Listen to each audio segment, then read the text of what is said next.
Olá, boa noite para você. Veja nesta edição do JL2. Acidente grave com ônibus do time Sub-20 do Águia de Marabá deixa um morto e 3 feridos na BR-153 no Tocantins.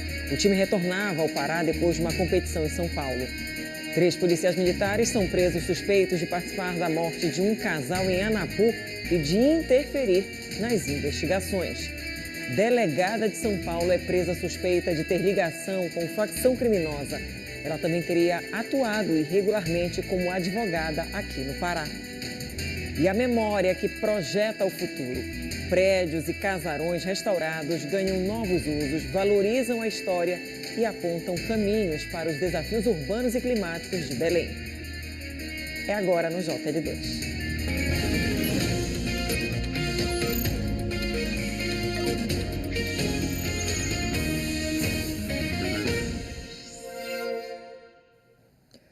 O esporte paraense está de luto. Um grave acidente com o ônibus da equipe Sub-20 do Águia de Marabá, no estado do Tocantins, deixou um morto e 4 feridos ontem à noite na BR-153.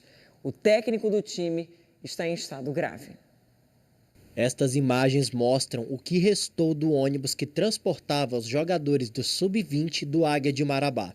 O veículo ficou completamente destruído. A viagem, que deveria ser de comemoração pelo desempenho na Copinha em São Paulo, terminou em tragédia na BR-153 em Gurupi, no estado do Tocantins. O ônibus do Águia trafegava pela rodovia quando foi surpreendido por um caminhão que estava parado no meio da pista sem nenhuma sinalização. Sem tempo para desviar, o motorista do ônibus atingiu em cheio a traseira do veículo pesado. A cabine do motorista e a parte dianteira foram esmagadas na violenta batida com o caminhão. No veículo estavam 27 pessoas, entre atletas e comissão técnica. O preparador físico Hector Alves de Lima não resistiu aos ferimentos e morreu ainda no local do acidente. A diretoria do clube trabalha agora na logística para as últimas homenagens ao profissional. Tem uma burocracia, porque precisa de uma procuração para o responsável que está lá fazer essa retirada do corpo do ML, fazer o embaçamento e depois fazer esse translado para a concessão do Araguaia, que é onde a família pediu para fazer o velório. O técnico Ronan Tieser foi levado para um hospital da região. Ele apresentou quadro grave e está mantido estável com o auxílio de medicações. Seu Antônio é pai de Ronan e acompanha tudo com o coração na mão. A gente está arrasado, mas que ele vai dar a volta por cima. Marabá quer Tiese.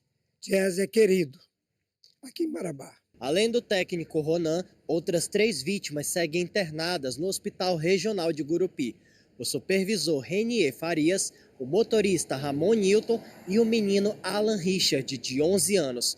Eles estão em estado estável e continuam em observação médica. Os demais integrantes do clube devem chegar aqui em Marabá na noite desta sexta-feira. A angústia também marcou a madrugada do atacante do Sub-20, Ícaro Gustavo Almeida da Silva. Ele é um dos sobreviventes do acidente. Foi Ícaro quem enviou o vídeo da destruição para o pai, logo depois do acidente. Claudean relembra o desespero na voz do filho pelo telefone. Onde ele passava a cidade, dava sinal, ele informava. Só que às 19h36 ele ligou desesperado, nos relatando referente ao acidente, né?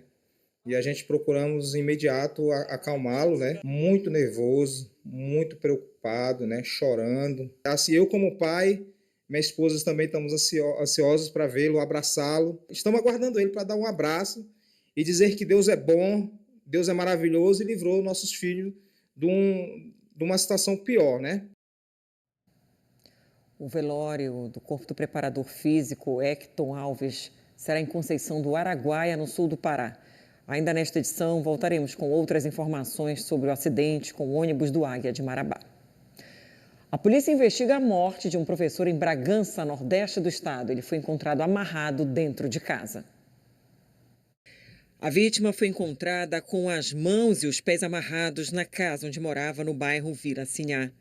Genésio Oliveira de Andrade tinha 58 anos. Ele era coordenador pedagógico em uma escola municipal de Augusto Corrêa, cidade vizinha Bragança. O corpo dele foi encaminhado para necropsia na Polícia Científica de Castanhal. O caso segue sob investigação. Peritos estiveram na casa do professor em busca de pistas que possam levar ao autor do crime. A delegacia de Bragança está responsável pela investigação. Perícias foram solicitadas e testemunhas são ouvidas para ajudar também a apurar o caso. Em Anapu, sudoeste do Pará, 3 policiais militares foram presos. Eles são suspeitos de envolvimento na morte de um casal de vendedores de gado em novembro do ano passado e também de tentar interferir nas investigações do crime. A Operação Quinto Mandamento teve a participação de 25 policiais militares e civis. Foram presos 3 PMs, suspeitos de participação em um duplo homicídio. São sargentos que atuam em Anapu, mas não tiveram os nomes divulgados. Um foi localizado na comunidade Belo Monte do Pontal e os outros 2 na sede do município. Pela manhã, eles foram encaminhados para a seccional urbana em Altamira para prestar depoimento, mas deverão ficar sob a custódia do 16º Batalhão da Polícia Militar. As investigações apontam que os 3 policiais podem ter tentado interferir no andamento das investigações para cobertar os autores do crime. Contra os agentes públicos, pesa, entre algumas das denúncias que está sendo apurada, vale ressaltar, no curso do inquérito policial, que os mesmos estão coagindo, no curso da investigação, testemunhas ligadas, principalmente parentes da vítima, e também de terem acobertado no dia do fato criminoso, para que o crime viesse a se consumar, dando apoio logístico e valendo-se da qualidade de agente público. Também foram cumpridos 3 mandados de busca e apreensão nos endereços dos investigados para a coleta de provas que deverão auxiliar nas investigações. Foram encontrados celulares, armas e munições. Alguns aparelhos celulares foram apreendidos, CPU, entre outros objetos que podem ter ligação com o crime, irão passar pelo crivo da perícia, que irá ali robustecer a investigação com relatórios e demonstrar se há ou não uma ligação. De acordo com a polícia, ainda há 2 mandados de prisão temporária em aberto contra investigados que estão foragidos. A principal linha de investigação indica que o crime teria sido encomendado e que os executores não tinham ligação direta com as vítimas. Teria sido um crime de mando. Pela própria natureza do crime, os executores não teriam ligação direta com as vítimas. A principal linha investigativa aponta a prática de um homicídio praticado por motivo torpe. E agora as investigações continuam também com o apoio do núcleo de inteligência. Nós poderemos ter novos desdobramentos. Arionildo Cavalcante Ferreira e Celi Silva Ferreira foram vítimas de um sequestro quando chegavam em casa, na zona rural de Anapu. O casal, que trabalhava com compra e venda de gado, foi levado por criminosos até um terreno nas proximidades da cidade de Anapu e executado a tiros. Na primeira fase da operação, realizada no início deste mês, a Polícia Civil prendeu o primeiro suspeito, apontado como um dos executores do crime. Ao todo, já são 4 presos. E, segundo a polícia, o caso ainda terá novos desdobramentos. A possibilidade de envolvimento de outros atores, bem como há mandados, mandados em abertos contra outros indivíduos. A Polícia Militar informou que os agentes presos ficarão no Batalhão de Polícia Militar da região até a realização da audiência de custódia. Eles serão transferidos para o Batalhão Especial Penitenciário se a Justiça mantiver a prisão. A PM reiterou que não compactua com desvios de conduta dos militares e que a Corregedoria da Corporação acompanha esse caso.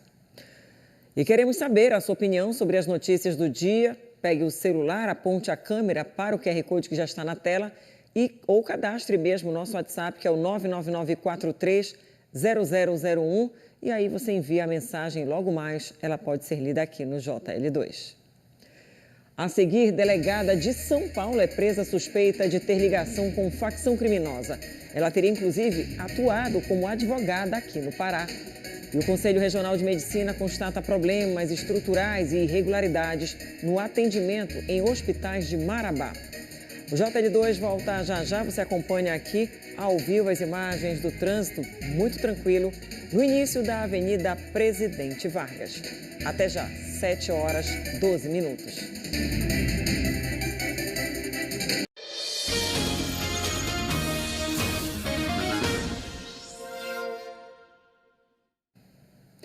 Uma operação do Ministério Público prendeu hoje uma delegada de São Paulo que mantinha vínculo pessoal e profissional com integrantes de uma organização criminosa.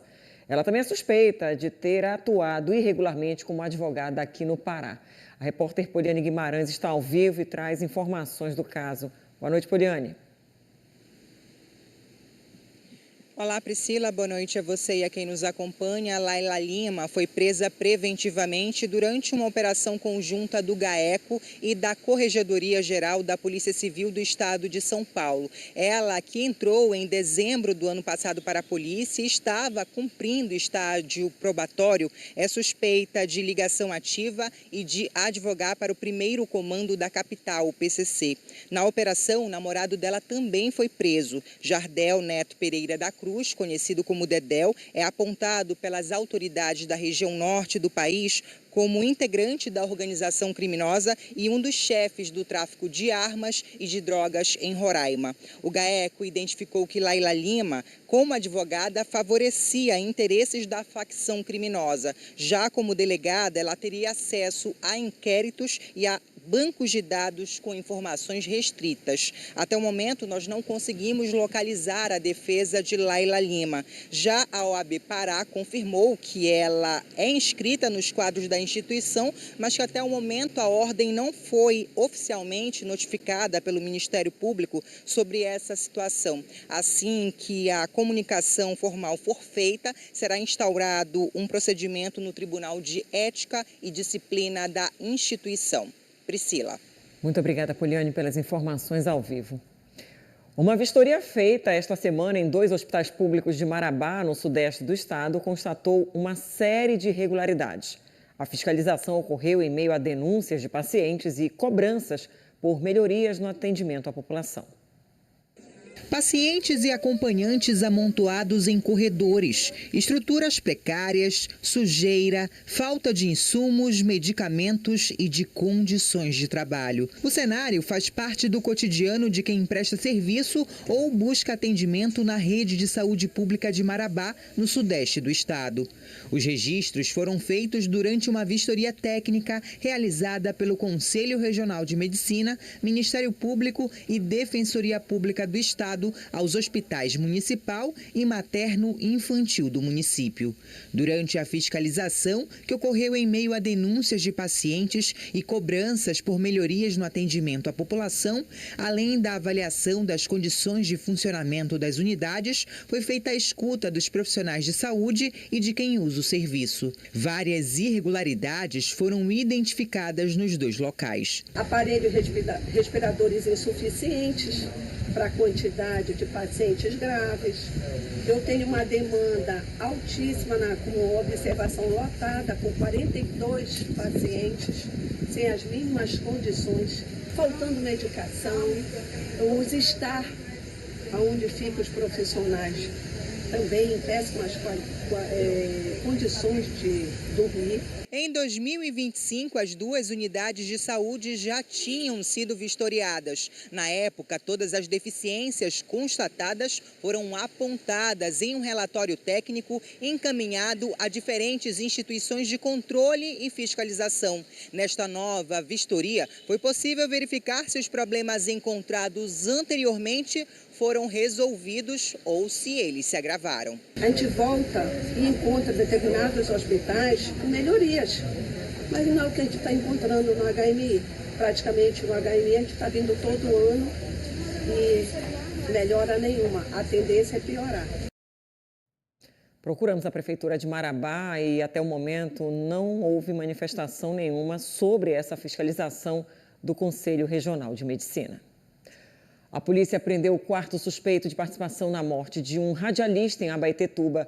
O crime foi em maio do ano passado. Segundo a polícia, a motivação foi a concorrência no mercado de eventos na cidade.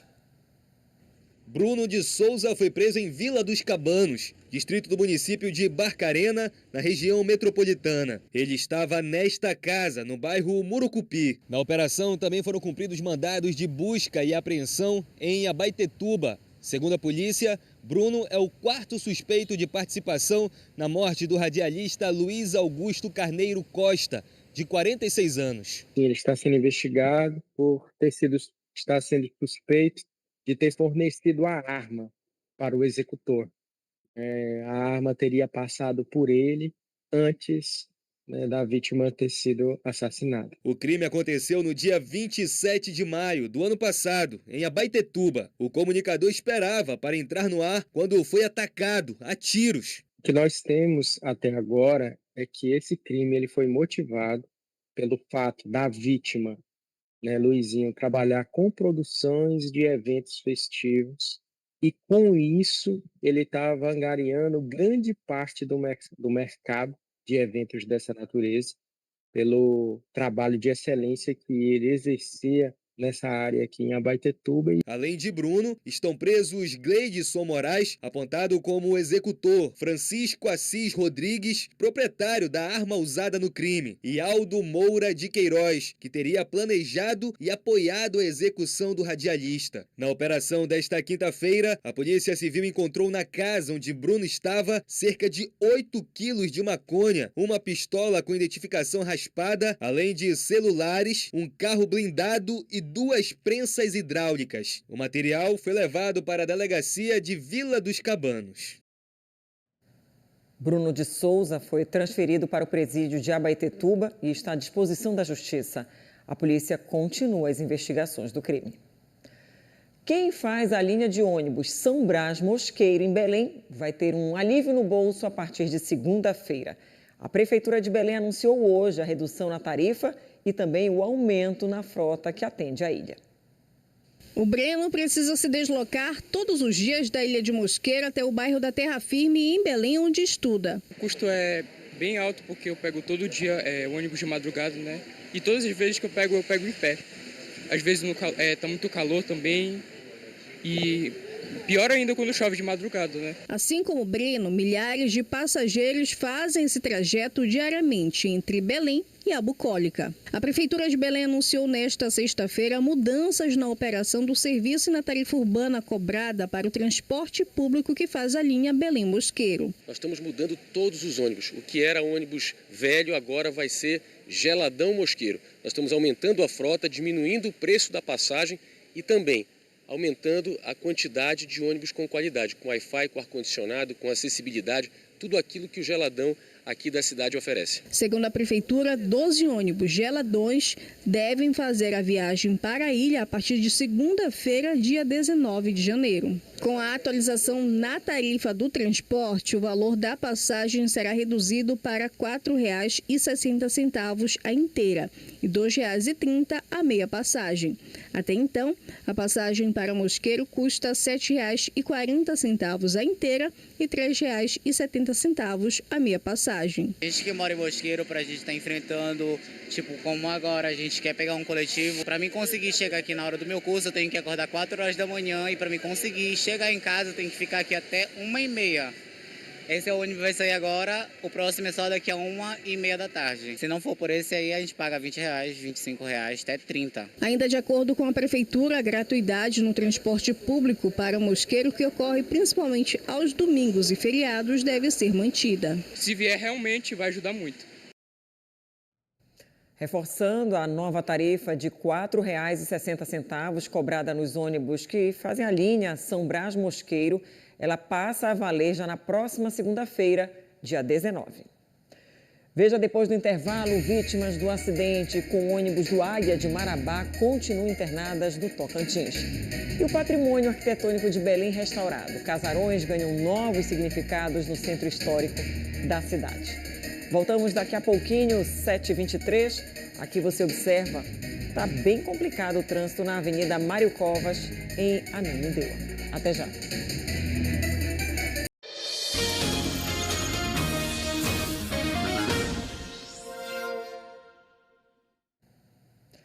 JL2 está de volta para falar mais sobre o grave acidente com o ônibus do Águia de Marabá na BR-153 em Tocantins. A repórter Débora Ciani está em Gurupi, para onde os feridos foram levados. E a gente vai saber agora exatamente quais são as informações do último boletim médico. Boa noite. Olá, Priscila. Boa noite para você, boa noite para todos. Eu estou na frente do Hospital Regional de Gurupi, onde ainda permanecem internadas 3 vítimas desse acidente, com a delegação do time sub-20 do Águia de Marabá.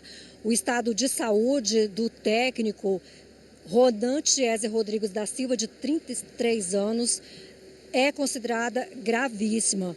A boa notícia é que recebeu alta na tarde de hoje o Rony Faria, de 41 anos. Ele sofreu lesões na cabeça, no punho. Ele seguia em observação aqui na unidade, recebeu alta. Outra informação importante, Priscila, é da Secretaria de Segurança Pública aqui do Tocantins, que informou que a Polícia Civil deu início às investigações sobre as causas desse acidente. Ainda na madrugada, foi realizada uma perícia no local, onde o caminhão estava parado e acabou atingido aí pelo ônibus. Os motoristas se apresentaram espontaneamente. Bem, a gente teve um probleminha técnico, mas a gente tem agora uma entrevista com um dos passageiros do ônibus, que já recebeu alta.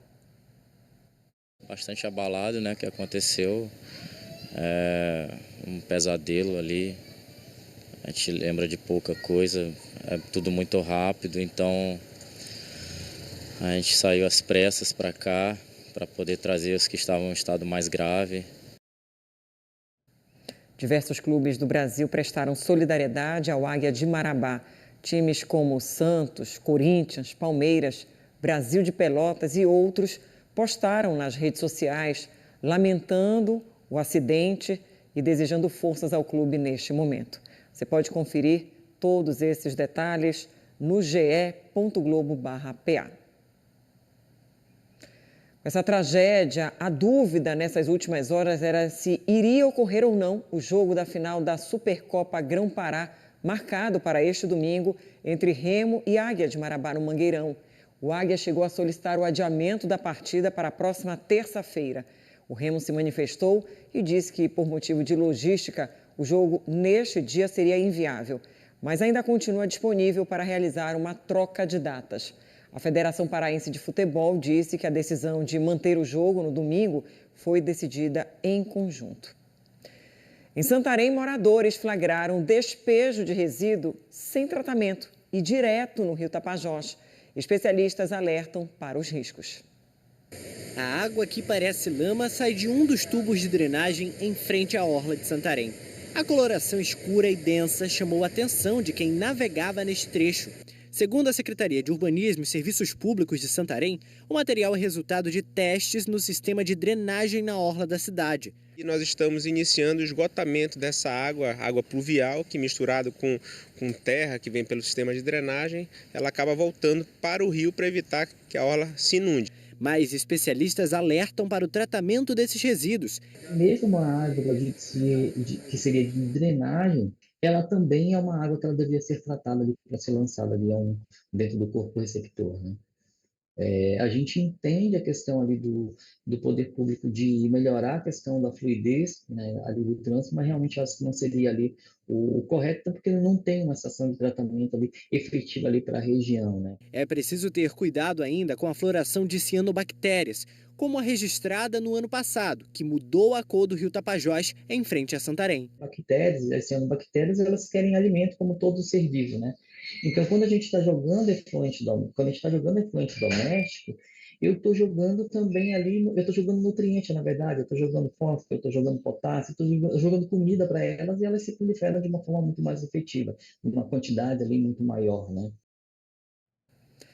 O pescado é um dos alimentos mais apreciados na mesa do paraense, mas segundo o Diese, o preço cobrado nas feiras e mercados tem pesado no bolso, porque o peixe está cerca de 17% mais caro.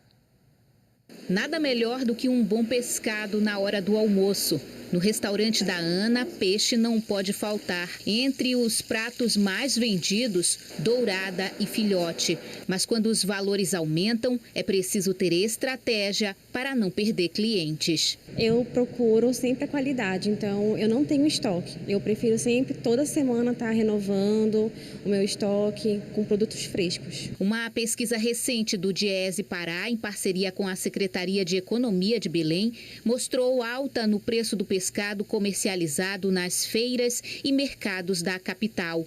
Entre os maiores aumentos estão espécies como bagre, piramutaba, filhote e dourada. A pesquisa levou em consideração os preços praticados em dezembro de 2025 e o comparativo com o mês anterior. O levantamento aponta ainda que a maioria das espécies teve alta expressiva, superando 17%. Mesmo assim, nas feiras, consumidores não abrem mão do produto. Apesar dos consecutivos aumentos, nesta semana, o Jair já conseguiu repassar preços menores para os clientes. Sempre no começo do ano começa assim, falhando. Mas já está normalizando aos poucos, graças a Deus. Apareceu mais peixe do que semana passada. Eu espero que essa que vem apareça mais ainda para ficar mais em conta o preço. E os consumidores já começam a sentir a melhora nos preços. Até que a pescada está boa de preço. Costuma sempre comprar pescado? Sim, sim. O preço está excelente, o preço está maravilhoso, o peixe também. Tá bom de comprar. Hoje é dia de fazer a feira. Segundo o seu Hinaldo, o preço estava tão acessível que voltou para casa abastecido para garantir um bom almoço em família. Eu gosto muito de pescada amarela, né? E achei o preço bom e estou levando para tomar uma peixada lá. Para isso, minha esposa sabe muito bem fazer uma peixada e estou levando. Belém acaba de completar 410 anos. E essa história está nas ruas, nos casarões, nas fachadas da cidade. Mas preservar esse patrimônio vai além da reforma. É um desafio urbano, social e climático. A repórter Jalília Messias percorreu a memória restaurada da cidade e mostra por que cuidar do passado é essencial para a nossa construção do futuro. As ruas estreitas, a altura das casas, os detalhes das fachadas. A herança portuguesa está no DNA do Centro Histórico de Belém. Mas preservar esse patrimônio exige mais do que restauro. É preciso encontrar soluções para os desafios urbanos e climáticos da cidade. Por exemplo, a presença do carro no Centro Histórico é uma questão, né, que a gente não está dando conta de resolver. Esta obra coletiva, que recria uma miniatura do Centro Histórico, ajuda a entender por que preservar a memória da cidade é essencial para pensar o futuro. É a missão do Fórum Land, um espaço de pesquisa da Faculdade de Arquitetura e Urbanismo da UFPA, criado há 22 anos. A gente tem representação de elementos do passado que existiam e elementos que foram projetados, mas nunca foram executados. Então, ela guarda uma memória, mas ela leva a reflexão e pode ajudar a gente a pensar o futuro também. A gente precisa estar sempre pensando como a gente dialoga com essas manifestações, como a gente vai transformando esse espaço ao mesmo tempo que a gente também preserva. Isso não é fácil, não é um desafio simples, mas que precisa de muita integração entre poder público, sociedade. Com a COP30, Belém passou por um processo de restauração de prédios históricos. Um deles foi o primeiro convento da Ordem dos Mercedários do Brasil, construído no século XVII. O importante da gente reler e retomar essa história é fundamental, porque ela nos faz olhar para o passado de uma maneira diferente, olhar para ele e tentar entender um pouquinho o que nós somos hoje. A gente acaba se aprofundando e conhecendo mais as nossas origens, e acho que isso é muito importante para a gente. A antiga alfândega que funcionava aqui escondia toda essa beleza. Hoje, o espaço aponta caminhos para um futuro mais sustentável. É um centro acadêmico e cultural aberto ao público. Aqui a história virou arte, cultura, conhecimento e segue viva.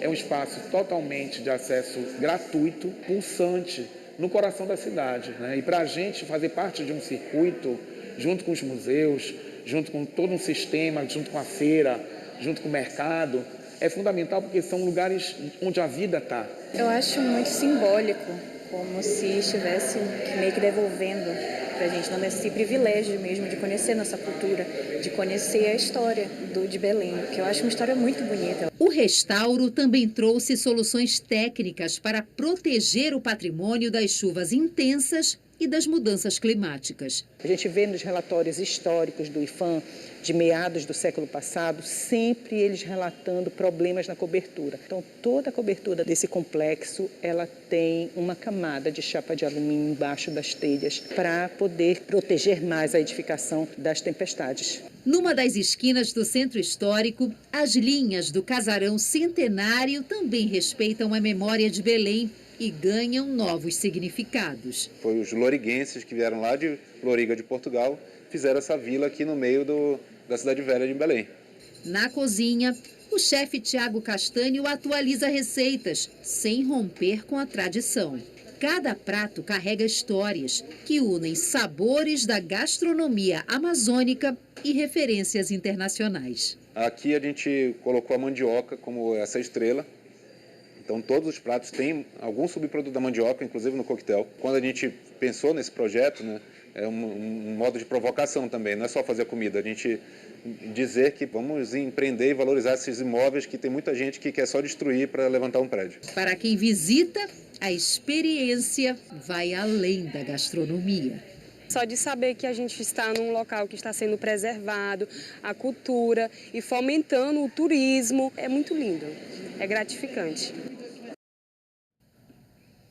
Tem muita gente participando já aqui, o Edilson Flecha exatamente falando sobre essa preservação. Fico muito feliz em saber que esses casarões antigos e que fazem parte da história de Belém serão restaurados. Estão sendo, e que mais casarões, imóveis sejam valorizados.